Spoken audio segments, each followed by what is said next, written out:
Hi మావా.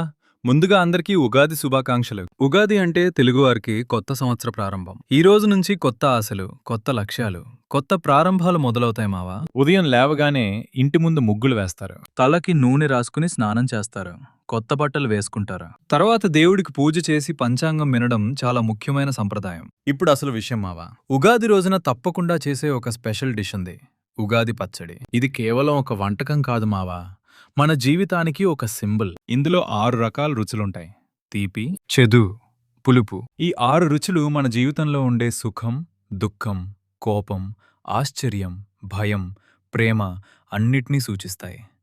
అంటే మావా, జీవితం ఒకేలా ఉండదు. అన్ని రకాల అనుభవాలుంటాయని గుర్తు చేస్తుంది. అందుకే ఉగాది పచ్చడి తింటారు.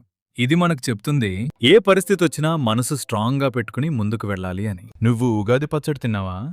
అయితే మొదట ఏ టేస్ట్ తగిలిందో కామెంట్ చేయమావా.